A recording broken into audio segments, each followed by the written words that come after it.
Hello everyone. Today I'm going to show you how to collecting the running results of the Python statement or Python program. So in order to submit your work, you need collecting those informations, put in your document. So here we need three things here.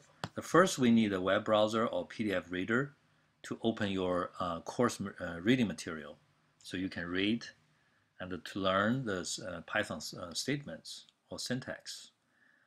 And at the same time, when you meet some interesting examples like here, you can also try it. Just follow the reading material to try whether get the feeling of what the Python statement will do. And you also have the Python IDLE shell window opened.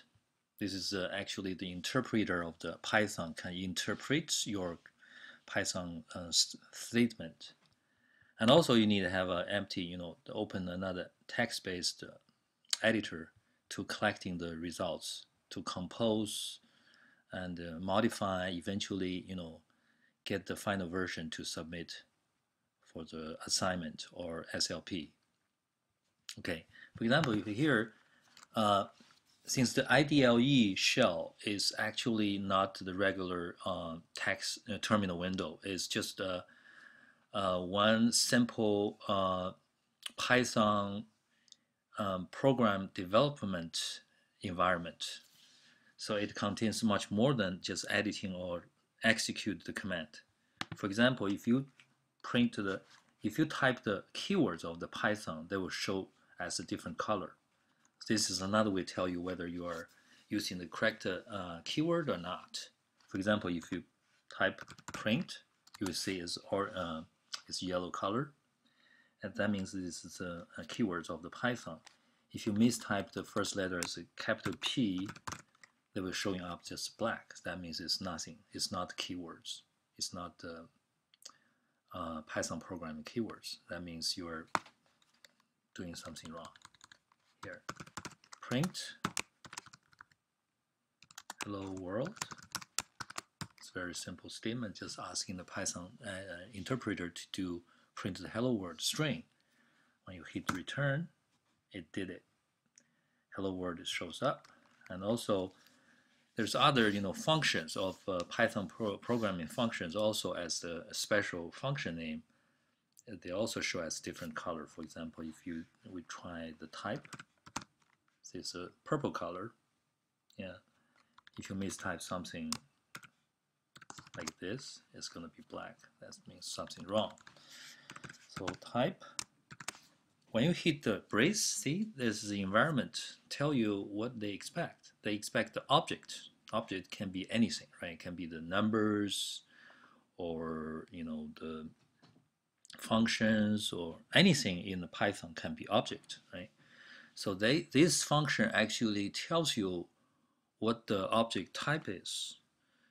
So you put anything inside the braces, they will tell you. For example, we take the example of 128 as a number. You hit return, they tell you it's integer types. Same thing happens when you do this. Hello, the string. They tell you it's string.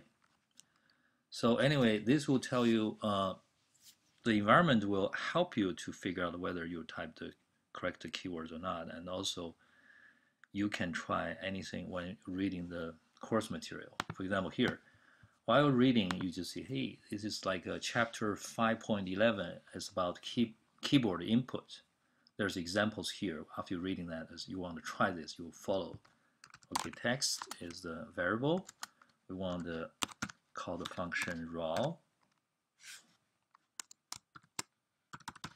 input. See, that's purple color. That means it's a valid Python functions. Then you can put like a prompt. You probably need to put some prompt here. Just let people know you are waiting for the keyboard input. And normally we'll put some strings here, like okay, please input something here, right? Then you hit return. This is actually waiting for you to input whatever you want. For example, if we put a 250 here, return.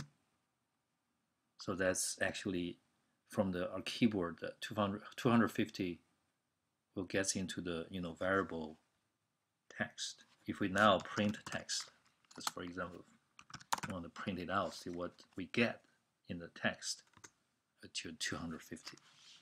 Or if you do text equals to raw input, like some strings, if you say, okay, hello,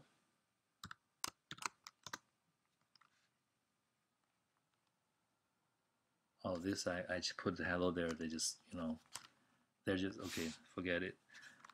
This they think the input is, a prompt is hello, but anyway, we think, okay, we put in the hello again.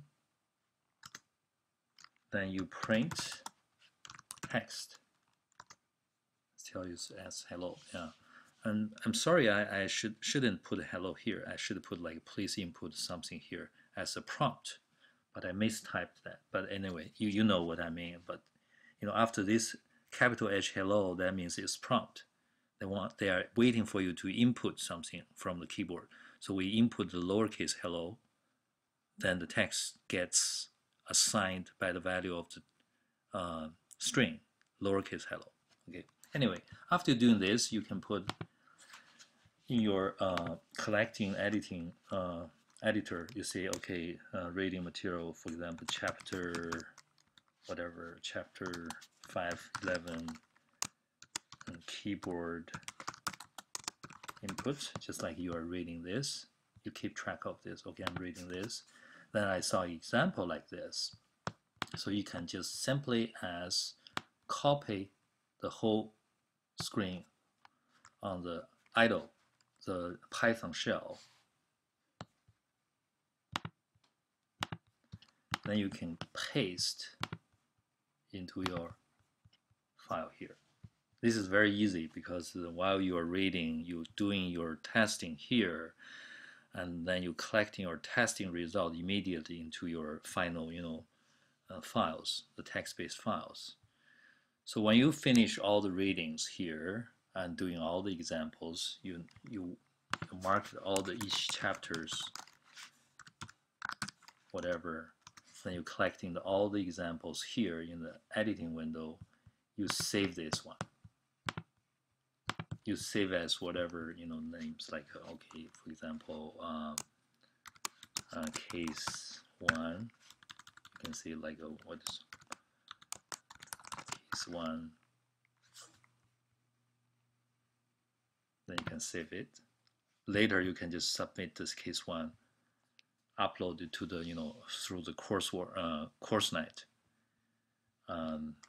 So this is only show you a very simple example, like how to collecting the the running results of the Python examples from your reading material. So later I'm going to also show you something like in another video, how to deal with the more complicated situation, not as simple statement collecting, but also you need running some Python programs next time. Okay, thank you.